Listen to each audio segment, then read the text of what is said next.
get some rest. A big day ahead of us.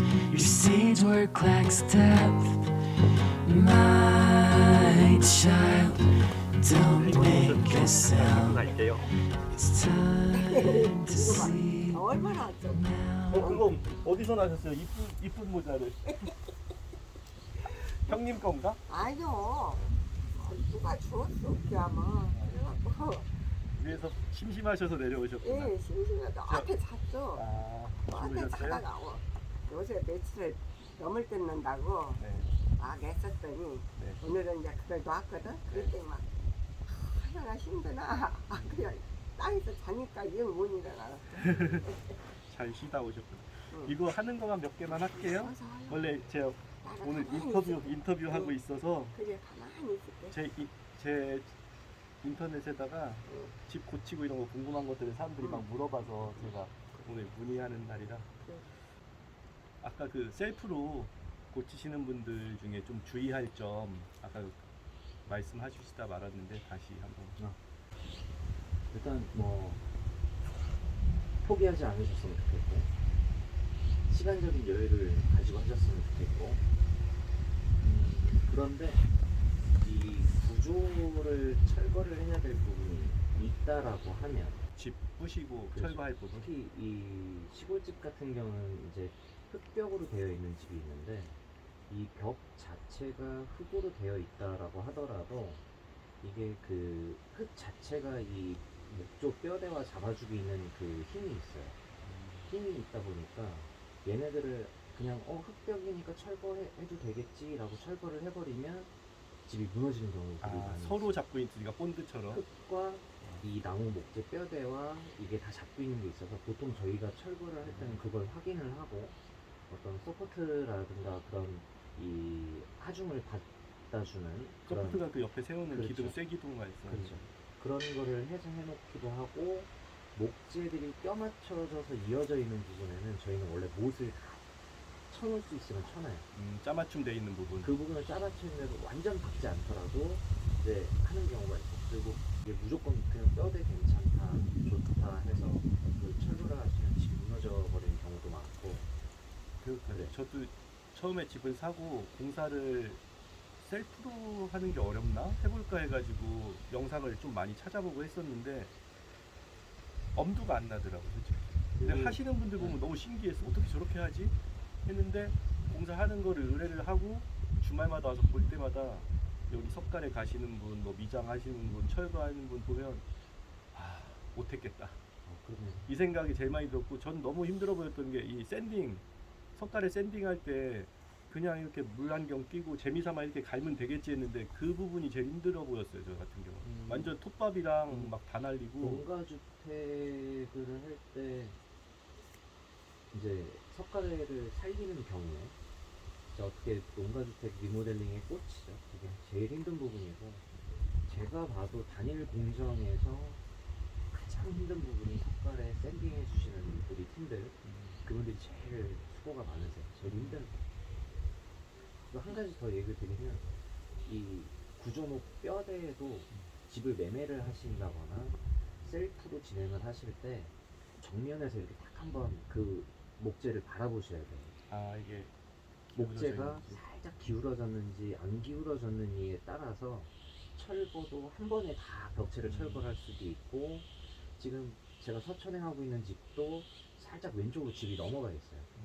그렇다고 해서 그게 이제 완전 뭐 지금 이렇게 무너질 정도는 아닌데 넘어가 있다 보니까 철거를 일부 한쪽 그를 해놓고 잡아주고 또 조적을 쌓고 미장을 해서 붙인 다음에 힘을 텐션을 받아주고 그 다음에 반대쪽 철거를 하는 이런 경우가 많아서 이런 부분은 꼭 나중에 참고를 어떻게 보면 지금 셀프로 할 때 제일 중요한 게 어떻게 보면 집이 무너지면 안 되니까 그렇죠. 철거 좀 잘 공사하셔서 춥고 이러면 나중에 하더라도 철거 부실 때 제일 조심해야 된다는 얘기죠. 그렇죠.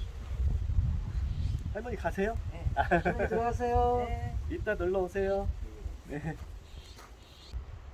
혹시 견적을 받기 전에 방문해서 봐주실 순 없나요? 방문 견적비 받고 와주시는 분들도 있던데 이렇게 문의 내주셨어요. 저도 방문 견적을 해드리는데 비용은 발생을 할 거고요. 그렇죠. 뭐 가능하다 정도만 가능하다. 얘기를 드리고. 저 예전에 이 집을 고칠 때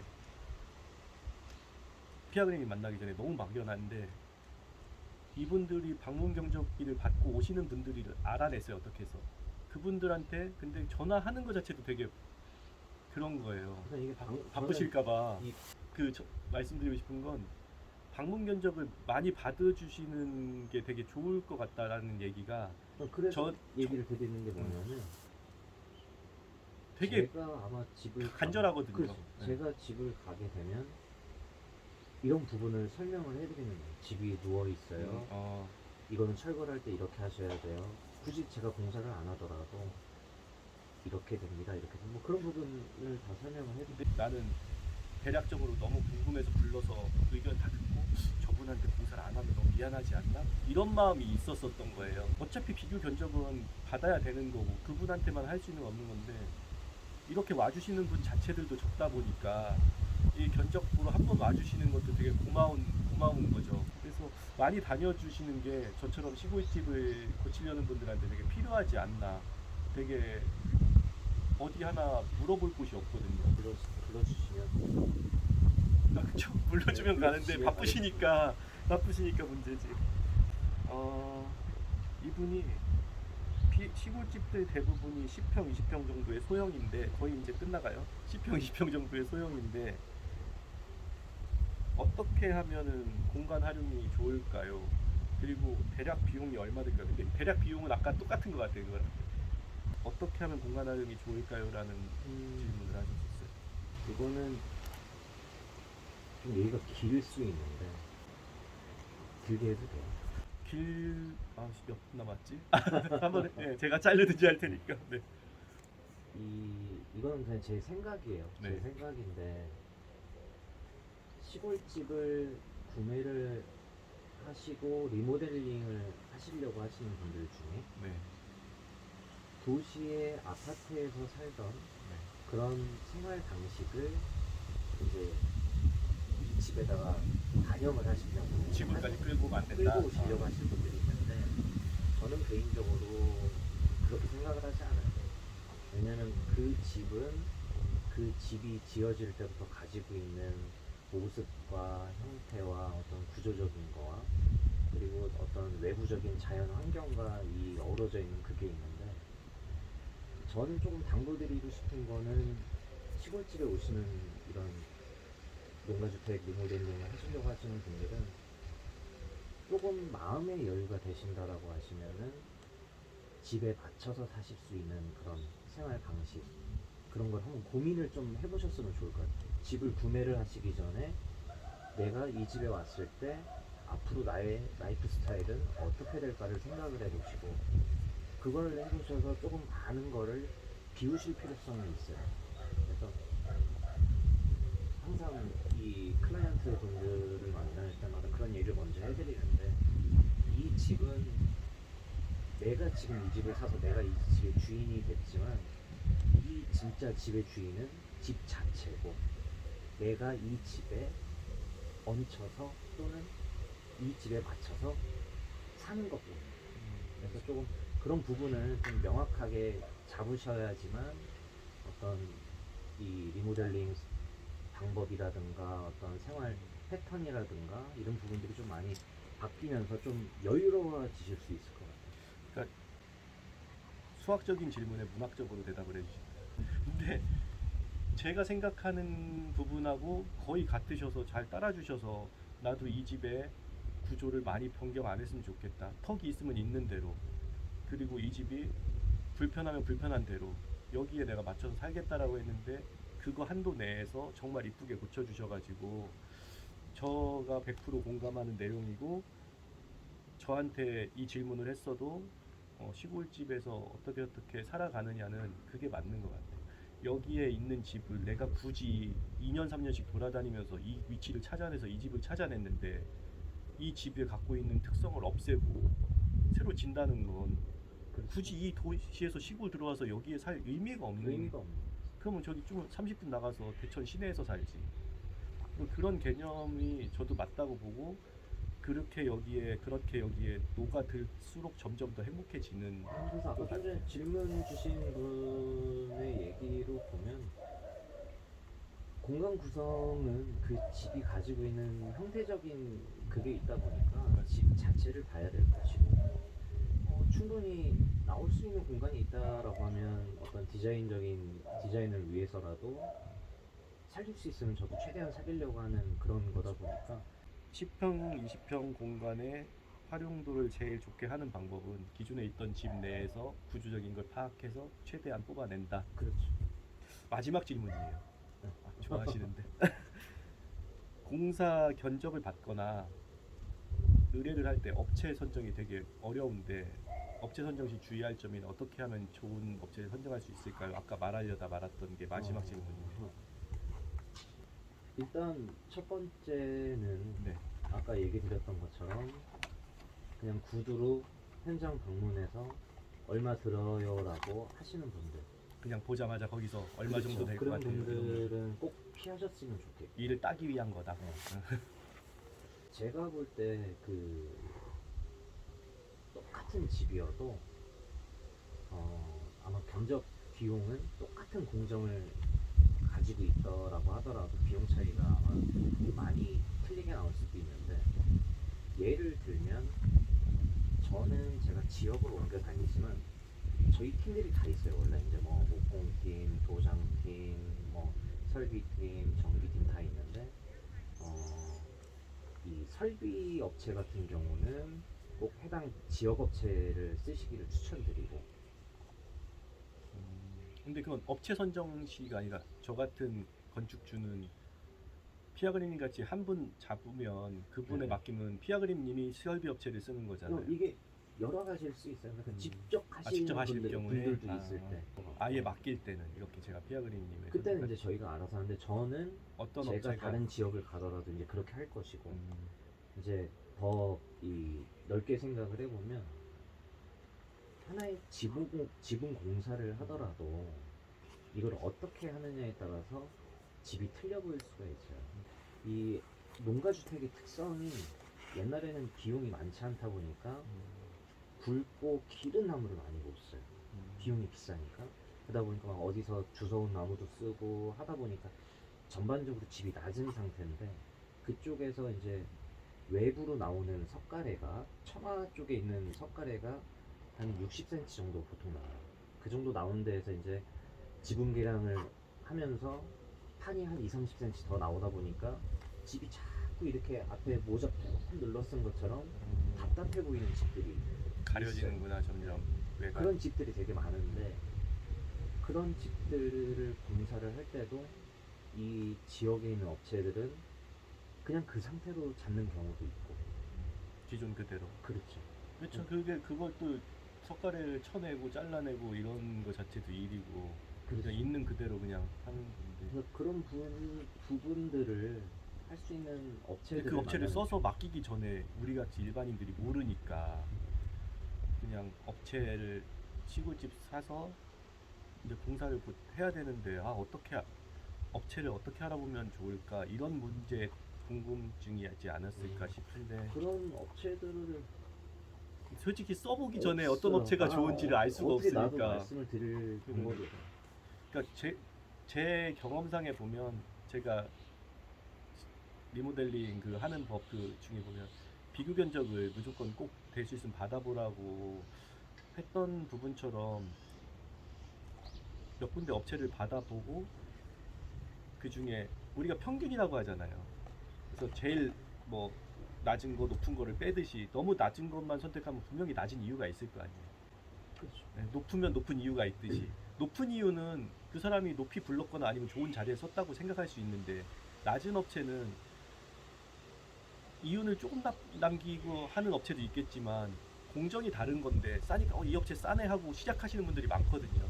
그래서 저는 너무 낮은 업체는 선정하지 않았으면 좋겠다고 얘기를 그 영상에서 했었거든요. 그건 맞죠? 이거는 뭐 모든 이런 신축집을 짓건 도심에서 아파트 리모델링을 하건 내가 창업을 위해 어떤 상업 공간을 만들건 다 똑같은 거예요. 그렇죠. 그거는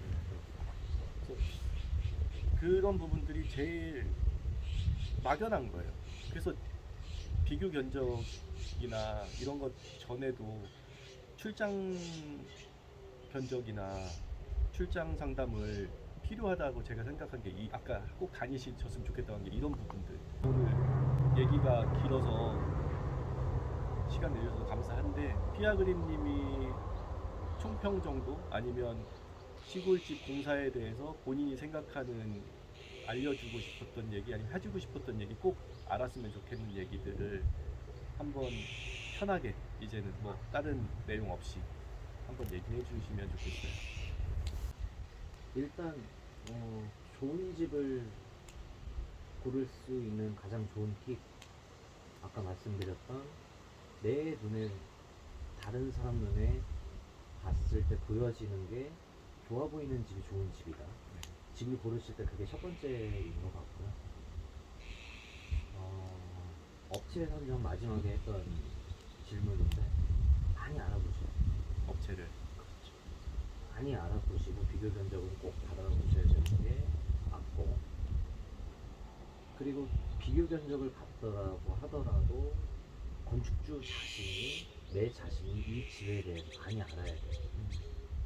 많이 보셔야 되고, 많이 보시다 보면 이 집이 어디가 문제가 있을 수 있는지, 이 집을 어떻게 고쳐야 될지, 그런 부분들이 많기 때문에 집에 대한 공부도 많이 하시고, 그리고 견적을 받았을 때 요즘은 이 매체가 이런 견적이라든가 비용이 다 대부분 노출이 되어 있는 상태다 보니까 그런 부분을 활용을 하셔서 내가 내 집을 짓는 거니까 많이 공부를 해보셨으면 좋겠다는 거 한 가지.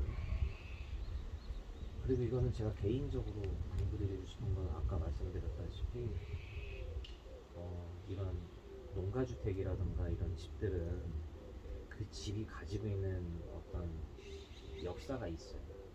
그 집이 그 집 주변에 있는 자연 환경과 어우러져서 가지고 있는 얼굴 같은 게 있어요. 그러니까 여자들도 화장을 할 때 어떤 기초 화장, 얼굴 색에 따라서 기초 화장품 색상이 변하는 것처럼 집을 많이 보시고 그런 거에 따라서 조금 공부를 많이 하셔야 될 것 같고. 근데 집을 고치는 어떤 방식보다 진짜 이 집 자체 그걸 계속 얘기해 주신 거 보면 그거는 꼭 말씀하시고 싶으신 내용인 것 같아요. 대부분 내가 이걸 고치는 전문가면 고치는 내용이 더 중요한데 그거보다는 이 집 자체만을 가지고서 얘기를 해주시니까 시골집은 역시 그게 맞는데 그것도 맞고, 그러면서 덧붙여서 얘기 드리고 싶은 거는 그 집이 가지고 있는 그 형태에 따라서 좀 맞춰주셔야 될 것 같아요. 물론 저는 제 직업으로 하는 거다 보니까 어떤 요구를 해주시는 분들에 맞춰서 그 최대한 이렇게 해드리는 게 제 일이지만, 진짜 아까도 말씀드렸던 것처럼 이 시골의 어떤 이런 오도이촌을 꿈꾸시면서 오셨는데 모든 생활이 지금의 우리가 편리한 아파트라든가 도심에서 살던 그런 라이프 스타일이 오게 되면 안 맞게 못 버텨. 못 버텨. 집 그러다- 자체도 안 어울리고 그러다 이게. 보니까 좀 집을 많이 보시면 맞아요. 좋을 것 같고, 그리고 그런 부분에 대한 자기의 기준을 좀 곰곰이 생각을 해보시고 집을 매매를 하셨으면 좋겠고, 그 정도인 것 같아요, 제가 볼 때는. 이 집 자체도 굉장히 큰 돈이 들어가는 거고 내가 여기에 시골이라는 내가 안 살던 곳에 와서 사는 건데 애정이 갖고 여기 자체에 녹아들려면 여기 맞춰지는 게 맞지 않을까.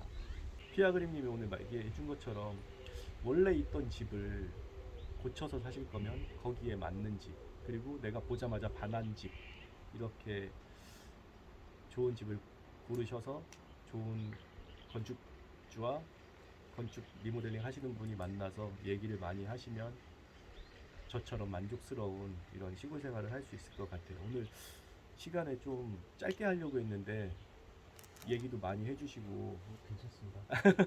지쳐 보이시는데 얘기도 많이 해주시고 또 다음번에 반응 좋으면 라이브 방송도 하기로 하셨으니까 그죠? 아니에요. 얘기한 적 없는데. 오늘 어쨌든 여기 방문해 주셔서 이런저런 얘기 많이 해주셔서 너무 감사드리고 제가 저녁을 이제 준비해 보도록 하겠습니다. 알겠습니다. 맛있게 드시고 오늘 감사했습니다. 네, 감사합니다.